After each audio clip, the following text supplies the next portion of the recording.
శుక్లాంబరధరం విష్ణుం శశివర్ణం చతుర్భుజం ప్రసన్నవదనం ధ్యాయేత్ సర్వవిఘ్నోపశాంతయే అగజానన పద్మార్కం గజానన మహార్నిశం అనేకదంతం భక్తానాం ఏకదంతముపాస్మహే. అందరికీ నా నమస్కారాలు. నా పేరు వాడ్రే ఆదినారాయణరావు. ఇప్పుడు మనం మే నెల ఫలితాలు అంటే మే 1 తారీఖు నుంచి 31 మే వరకు కూడా 2024 వివిధ రాశుల్లో ఉన్నటువంటి గ్రహాల యొక్క ఫలితాలు ఇప్పుడు మనం తెలుసుకోబోతున్నాం. తులారాశి వాళ్ళకి ఏంటంటే అద్భుతం. తులారాశి వాళ్ళకి ధనం విషయంలో ఏమాత్రం ఇబ్బంది పడరు. ఇంతకుముందు ఫైనాన్షియల్గా కుటుంబంలోనూ ఫైనాన్షియల్గాను ప్రాబ్లమ్స్ వచ్చాయండి. మీకు ఆ ప్రాబ్లమ్ వచ్చాయంటే అందరికీ కాదు, కొంతమందికి వాళ్ళ జాతకాలు ఇచ్చే ఉన్నాయి. కానీ ఇప్పుడు గురుడు సపోర్ట్ ఉందండి. మీకు గురుడు సపోర్ట్ ఉండడం వలన ఇంతకుముందు వేళపాటు భోజనం చేసేవారు కాదు, ఒకప్పుడు మానేసేవారు కూడా, తర్వాత చేద్దాంలే అదేని. కానీ మీరు మానేయాలని అనుకున్నా అక్కడ గురుడు ఉన్నాడు కదా, ఆయన ఊరుకోడు మిమ్మల్ని రండి అని చెప్పి మీకు ఏదో విధంగా భోజన వసతి సదుపాయాలు కలిగిస్తాడు. అంటే ఏంటంటే గురు ప్రభావం వలన ద్వితీయ స్థానం చూడడం వలన మీకు ఫుడ్ విషయంలో ఎక్కడికి వెళ్ళినా మిమ్మల్ని మిమ్మల్ని అనుసరించి భోజనం పెడతారు. భోజనం అంటే అన్నమే కాదండి, భోజనం అంటే కడుపు నిండడానికి ఏదైనా సరే మనకి వాళ్ళెవరో పెట్టక్కల మన దగ్గరికి వస్తాయి, కడుపు నిండా తింటారు, సాటిస్ఫాక్షన్గా ఉంటారు. అలాగే భోజనము ధన వృద్ధి కూడా ఉంటుందండి, కుటుంబంలో వృద్ధి కలుగుతుంది. అలాగే మీ బంగారం కొనుక్కోవడానికి అవకాశాలు, బంగారం బుధుడు చూస్తున్నాడు కదా, గురుడు చూస్తున్నాడు కదా, బంగారం కొనుక్కోవడానికి అవకాశం ఉంది. విద్యలో రాణించడానికి అవకాశం, ప్రాబ్లమ్స్ వస్తాయి, విద్యలో ప్రాబ్లమ్స్ ఉన్నాయి, కానీ విద్యలో కూడా రాణించడానికి ఎక్కువ అవకాశాలు ఉన్నాయండి. అలా కంఫర్టబుల్నెస్ ఎక్కువ. గృహాలు కూడా కొనుక్కోవడానికి అవకాశాలు ఉన్నాయండి. గృహాలు అంటే మీరు గృహాలు కొనుక్కోవడము, లేకపోతే గృహప్రవేశం చేసేయడము జరుగుతుంది. ల్యాండ్స్ కానీ, ఇళ్ళు కానీ, అపార్ట్మెంట్స్ కానీ కొనుక్కుంటారు. ఎందుకంటే వృశ్చిక రాశి కదండి, కుజుడి యొక్క రాశి కదా, గురుదృష్టి ఉంది కదా, పర్ఫెక్ట్గా బాగుంది. ఎడ్యుకేషన్లో దూసుకుపోతూ ఉంటారు అనడంలో సందేహం లేదు, అద్భుతంగా ఉంటుంది. సరే, ఇక్కడి నుంచి అండి మీకు 4th భావానికి గురుదృష్టి నిండుగా ఉంది. అంటే 9వ భావంతో మీ పంచమ స్థానాన్ని 4th భావాన్ని గురుడు చూస్తాడు. అంటే అర్థం ఏంటంటే ఇది చూడడము ఇవన్నీ పక్క పెడదామండి. మీకు ఇక్కడి నుంచి వ్యవసాయదారులకు చెప్దామండి. ఫస్ట్ పంటలు బాగా పండుతాయండి. తులారాశిలో ఉన్న వాళ్ళకి పంట నష్టం రాదు. రైతులు ఉన్నారనుకోండి, భూస్వాములు అంటాం కదా, వాళ్ళకి చక్కటి ఆదాయం ఉంటుంది, ఖచ్చితంగా ఉంటుంది. అంతేకాకుండా వ్యవసాయదారులకు అద్భుతంగా ఉంది. ముఖ్యంగా 4th భావం బాగుందంటే ఏమవుతుందండి, ఇందాక నేను చెప్పాను కదా, గృహాల సౌఖ్యము, వాహన సౌఖ్యము అన్నాం కదా, చదువులో ముందంజలో ఉండడము. సంగీతం అంటే కొంతమంది సంగీత ప్రియులు చాలామంది ఉన్నారండి. 4th భావం సంగీతం కూడా ఉంటుంది. 4th భావంలో సంగీతం అద్భుత ఫలితాలు మీకు ఉంటాయి కాబట్టి సంగీత సాధన చేసి తీరుతారు. ఎంతో అభివృద్ధికరంగా అన్ని రంగాల్లోనూ క్షేమంగా హాయిగా కంఫర్టబుల్నెస్ ఎక్కువ ఉంటుందండి.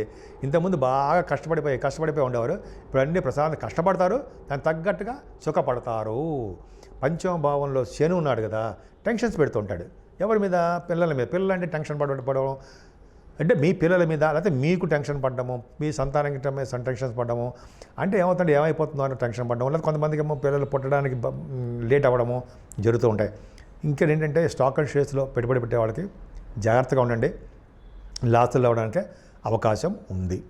పంచమ భావంలో ఈ శని ప్రభావంలో చిన్న ప్రాబ్లమ్స్ ఉన్నాయి. అందుకనే ఎవరైతే గాయత్రి జపం చేసుకుంటారో, గాయత్రి మంత్రాన్ని పఠిస్తారో, గురుముఖ ద్వారా గాయత్రి మంత్రం నేర్చుకోవడం మరింత పవిత్రం నేర్చుకుంటారో, గాయత్రి 108 సార్లు చేస్తారో వాళ్ళకి మంచి ఫలితాలు వస్తాయనలో సందేహం లేదండి. శనీశ్వర ద్వారా కూడా ప్రాబ్లమ్స్ తగ్గుతాయి.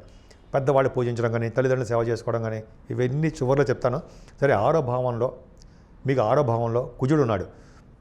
సప్తమాధిపతిగా 6వ భావంలో తప్పు. ఏదేమైనా 6వ భావంలో కుజుడు ఉండడం చాలా మంచిదండి, అద్భుతం. కుజుడు రాహు 6వ భావంలో ఉన్నారంటే అన్ని రంగంలోనూ మిమ్మల్ని విజయకేతనం ఎగరవేస్తారు. విజయకేతనం ఎగరవేయడం అంటే సక్సెస్ రేట్ ఎక్కువ ఉంటుంది. విదేశ పర్యటన చేసే వాళ్ళకి భూములు ప్రాబ్లమ్స్ వస్తూ ఉండేవి. ఇంతకుముందు భూములు కొనుక్కోవాలన్నా అదే భూ వివాదంలో ఏవో ఉంటాయి చిన్న ప్రాబ్లమ్స్, వాటి నుంచి బయటపడడానికి అవకాశం ఉంది. భూములు కొనుక్కుంటారు, వాహనాలు ఉంటాయి. బుధ కుజులు కాంబినేషన్ కాబట్టి ప్రయాణాలు చేస్తారు ఎక్కువగా. బుధ కుజులతో పాటు మీకు బుధుడితో కలిసి రాహు కూడా ఉన్నాడు కదండి. అంటే వార్తలు, న్యూస్ రీడర్స్గా బాగా పేరు ప్రఖ్యాతులు తెచ్చుకోవడము, బాగా సక్సెస్ అవ్వడానికి ఎక్కువ అవకాశం ఉండడము, మీ తోబుట్టువులకి చాలా బాగుండి సహాయ సహకారాలు పొందడము. ఎంత బాగుందండి. కుజరాహుల్ కాంబినేషన్ సక్సెస్ రేట్ ఉంటుంది. స్పోర్ట్స్లో రివార్డ్స్ సాధిస్తారనడంలో ఏమాత్రం సందేహం లేదు, ఖచ్చితంగా బాగుంటాయి. సప్తమ స్థానంలో రవి బుధుడు, శుక్రుడు ఉన్నాడు. లగ్నాధిపతి సప్తమస్థానం అంటే విదేశీ పర్యటన, దూర ప్రాంతాలు ఉండడము, అయితే మీకు తెలిసిన సంబంధాలు అవడము, బుధ శుక్రుల కాంబినేషన్ సప్తమంలో ఉంటే అద్భుతం కదండి. అదే ఫస్ట్ పాయింట్ రవి బుధుల గురించి చెప్పుకుందాం. సప్తమ స్థానంలో రవి బుధులు ఉంటే ఆడిటర్స్గా చలామణి అవుతారు. దీన్నే సప్తమ స్థానాన్నే కళత్ర స్థానం అని, విజయస్థానం అని అంటాం కదా, విజయ సక్సెస్. అలా ఇక్కడ మీకు ఏమవుతుందంటే సప్తమ స్థానం బిజినెస్ సంబంధించిన విషయాలు కాబట్టి ఆడిటర్స్ గాను, డాక్టర్స్ గాను, లాయర్స్ గాను, మీ లాయర్స్ అంటే అడ్వకేట్స్ అండి, వీళ్ళందరికీ చాలా అద్భుతమైన ఫలితాలు ఉన్నాయి. బుధ శుక్రుల కాంబినేషన్ సప్తమ భావం అంటే వాళ్ళు యాక్టర్స్గా కళారంగంలో వృద్ధి చెందుతుంటారు. సప్తమ భావం బిజినెస్కి సంబంధించిన చెప్పాను కదా, వృద్ధి చెందుతుంటారు. వాళ్ళు విహారయాత్రల్లో దూర ప్రాంత ప్రయాణాలు చేస్తారు.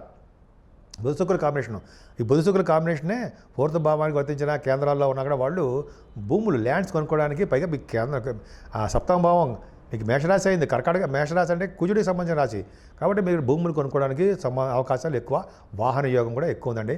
రఘుబుధుల కాంబినేషన్ డాక్టర్ స్థితిలో ఉండడానికి చాలా బాగుంటుంది. అష్టమంలో గురుడు, అమ్మ బాబోయ్ అనుకుంటాం కదా, ఏమీ అనుకోకండి.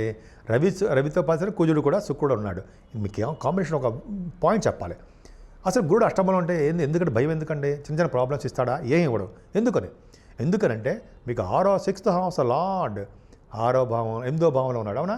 మరి రాజయోగాన్ని ఇస్తాడు తప్ప అవయోగాన్ని ఇస్తాడా, ఇవ్వడు. First point. రవి చిన్న ఇబ్బందులు అంటే మీకు ఏమవుతాడు, 11వ ఇంటి వాడు అవుతాడు కదా, తులాలగ్నం 11వ ఇంటి వాడు, మీకు అష్టమంలో ఉన్నాడు, చిన్న ప్రాబ్లమ్స్ కలిగిస్తూ ఉంటాడు. అది పక్క పెడదాం. అష్టమాధిపతిగా శుక్రుడు ఉన్నాడు కదా, గురుడు అష్టమంలో ఉండము, అంటే అష్టమాధిపతి శుక్రుడు కూడా అష్టమంలో ఉండము. అక్కడ ఏమవుతుందంటే 6వ ఇంటి వాడు 8వ ఇంటి వాడు కలిసి 6వ భావం 8వ భావం ఉంటున్నారు. అంటే రాజయోగాన్ని ఇవ్వాలి కదా. రవి వచ్చే దుష్ఫలితాలు కూడా పక్కకు పెడతారు, రాజయోగాన్ని ఇస్తారు. అంటే మీకు తలవంతనపుకు వచ్చే ధనయోగాన్ని, శత్రుభయం లేకుండా ఉండేటట్టు చేయడము, సేవకా జనాన్ని ఇవ్వడము, తలవంతనపుకు వచ్చే ధనయోగము, లాటరీస్ లాంటివి కానీ, అయితే షేర్ మార్కెట్లో కానీ కొన్ని వాటిల్లో మీకు ధనయోగం ఉంటుందండి. మంచి తలవంతనపుకు వచ్చే ధనయోగం. కొంతమందికి ఈ భూములు ఉంటాయి సరే, ల్యాండ్స్ కానీ స్థిర చరాస్తులు అంటాం కదా, ఆస్తులు అవి కలిసి వస్తాయి. అంటే పెద్దవాళ్ళు ఇచ్చే ఆస్తులు అంటాం కదా, ప్రాపర్టీస్, అవన్నీ మీకు రావడానికి అవకాశం ఉంది. ఏదైనా అష్టమంలో గురుడు చికాకులు కలిగించడు, ఆరోగ్యప్రదంగా ఉండేది చేస్తుంటాడు. కాబట్టి రవికి మీకు పూజ చేసుకోవాలండి. సూర్యభగవానుడు అష్టమంలో మంచిది కాదు కదా, 15వ తారీఖు నుంచి వస్తున్నాడు. అందుకనే సూర్యారాధన కానీ, యోగాసనాలు కానీ, సూర్య నమస్కారాలు వేయడం, ఆదిత్య హృదయం చదవడం, సూర్య భగవానికి అర్ఘ్యం సమర్పించడం అద్భుతం కదండి. ఎరుపు అంటే ఇష్టం ఆయనకి, కాబట్టి ఎర్రని డ్రెస్ ఆయనకి ఇవ్వడం, ఎర్రని వస్త్రాలు సమర్పించడం వల్ల యోగం కలుగుతుంది. ఏదైనా మీ 9th హౌస్ లార్డ్ బాగున్నాడు కదండి, బుధుడు బాగున్నాడు. కాబట్టి మీరు తీర్థయాత్ర చేయడము, బాగున్నాడంటే సప్తమంలో ఉన్నాడు కాబట్టి మీ వ్యాపారాభివృద్ధి ఖచ్చితంగా బాగుంటుంది. అలాగే మీరు తీర్థయాత్ర చేయడము, గురువు గారిని పీఠాధిపతిని కలవడము, వాళ్ళ పాదసేవ చేసుకోవడము అంత బాగుందండి. సరయూ నది స్థానాలు, అలాగే గంగా స్నానాలు, కాశీ వంటి పుణ్యక్షేత్ర దర్శనాలు అంత అద్భుతంగా ఉంది. అయోధ్య శ్రీరామచంద్రుడి యొక్క దర్శనాలు అంటే నాకు గుర్తును చెప్తున్నాను. అంటే మీకు ఎలాగా అంటే దైవ దర్శనాలు ఎక్కువ ఉంటాయని ఒక మాటలో చెప్పచ్చు. అంతేకాదండి, ఈ మే 1 నుంచి కూడా మనకి నర్మదా నది పుష్కర స్నానం ఉంది కాబట్టి పుష్కరాల్లో స్నానం చేసే యోగ్యత, భాగ్యం కలుగుతున్నాయి, ఖచ్చితంగా ఉంటుంది. అందుకనే కదండి ఎవరు నర్మదా నదిలో స్నానం ఏ టైంలో చేసినా మంచిదే. అలాగే పైగా ఇక్కడ మీరు పుష్కరాల టైంలో పుష్కర స్నానం చేసే వాళ్ళకి మీకు యమదండన నుంచి తప్పించుకుంటారు ఉండదు. అంటే 100 సంవత్సరాలు దాటిన తర్వాత యమలోక ప్రాప్తి ఉండదు, ఖచ్చితంగా వాళ్ళు మంచి లోకాలకి వెళ్తారు అని మనకి జ్యోతిష పండితులు శాస్త్రాల్లో కూడా చెప్పబడి ఉన్నాయి. శాస్త్రాలు అంటే మనం జ్యోతిష శాస్త్రం అని అంటాం, వాటిలో కూడా చెప్పబడి ఉంది. అలాగే దశమస్థానం కూడా మీకు బాగుందండి, చేసే వృత్తిలో కూడా మీకు బాగా డెవలప్మెంట్స్ ఉంటాయి, ఏం పర్వాలేదు. కాకపోతే మీకు రావాల్సినటువంటి సంపదలు తగ్గుతాయి. కొద్ది సంపదలు అంటే మీకు లాభాలు అని చెప్పచ్చు కదా, లాభాలు తగ్గుతూ ముఖంగా పడతాయి. ఏదైనా మీకు భాగ్యస్థానం చాలా బాగుంది, అష్టమ స్థానం అంతకన్నా బాగుందండి. ముఖ్యంగా మీరు ఎక్కువగా పూజించవలసిన దేవుడు అమ్మవారిని ఎంత బాగా పూజిస్తే అంత అద్భుతమైన ఫలితాలు ఉంటాయి. మీ తులారాశి వాళ్ళకి కనకదుర్గ అమ్మవారిని బాగా ఫలితాలు ఉంటాయండి. కనకదుర్గ అమ్మవారిని పూజించడం వలన, ఆవిడ కుంకుమ పూజ చేయడం వలన, ఆవిడకి కొంతమంది అష్టోత్తరం అంటారు, అటువంటి చేయించుకోవడం వలన, కాకపోతే మంగళవారం పూట అమ్మవారిని పూజించడం వలన, అమ్మవారికి పౌర్ణమి పూట కానీ లేదా అమావాస్య పూటల్లో హోమాలు, చండీ హోమం కానీ అటువంటి హోమాలు, మంచి మంచి హోమాలు, మనం అంత దూరం వెళ్ళాం, మీకు దగ్గర ఉన్న గురువుగారి చేత కానీ దగ్గర ఉన్న పండితుల చేత కానీ ఇటువంటి హోమాలు చేయించుకోవడం వలన అద్భుతమైన ఫలితాలు కలుగుతాయండి. ఏదో సరదా కోసం ఏం చెప్పట్లా, అద్భుతమైన ఫలితాలు. అష్టమ స్థానంలో ఉన్నటువంటి రవికి శుక్రుడికి ప్రాబ్లమ్స్ ఉంటాయి కాబట్టి అష్టమ స్థానంలో ఉంటే మీకు యోగం ఇస్తాడండి, సరళ యోగాన్ని ఇస్తాడు. మీకు రాజయోగం ఉంది. అంటే ఏంటంటే 6వ ఇంటి వాడు 8వ ఇంటి అంటే రాజయోగ ప్రాప్తి కలుగుతుందని అంటాం కదా. రాజయోగ ప్రాప్తి అంటే మంచి జరుగుతుందని అర్థం. అన్ని రకాల బ్రహ్మాండంగా ఉంటుంది. ముఖ్యంగా 12వ భావంలో కేతువుకి గురు దృష్టి ఉంది. అద్భుతం అండి. అంటే మీకు సన్మానాలు జరుగుతాయి, జ్ఞానాన్ని పెంచుకుంటారు, జ్ఞాన సంపద పెరుగుతూ ఉంటుంది. దైవ దర్శనాలు చేయిస్తుంటాడు కేతువు. సుబ్రహ్మణ్య స్వామి దర్శనాలు, వినాయకుడి యొక్క దర్శనాలు, ఆయన కేతు ప్రభావం బ్రహ్మాండంగా దర్శన భాగ్యం కలుగుతుంది. అంటే టెంపుల్స్ చూస్తారండి. మీరు టెంపుల్స్ చూడటము, గుడులకి గోపురాలకి దానం ఇవ్వడము, అన్నదానం చేయడము, ఇవన్నీ మీకు విశేషంగా సిద్ధిస్తుంది మీకు. సో ఈ విధంగా మీకు బ్రహ్మాండంగా ఉందండి. ముఖ్యంగా ఈ వైశాఖ మాసం వస్తుంది కాబట్టి వైశాఖ మాసంలో జలదానము చాలా ఇంపార్టెంటు. అన్నదానము, వస్త్రదానము, జలదానము, అలాగే కొంతమంది గోదానం ఉంటుంది కదా, అదవి, చెప్పులు, గొడుగు, ఈ కొన్ని 5 ఉన్నాయండి.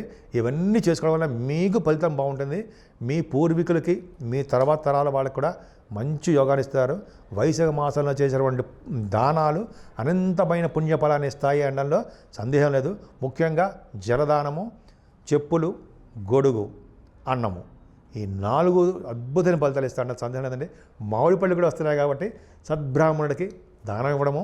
అయితే మనకి దేవుడి గుళ్ళో దేవుడికి వెళ్తారు కదా, టెంపుల్స్కి వెళ్తారు కదా, దేవుడికి సమర్పించడం వల్ల ఆ సంవత్సరం మొత్తం కూడా అద్భుతంగా మీరు మామిడి పళ్ళు తృప్తిగా తింటారు, అందులో సందేహం లేదు.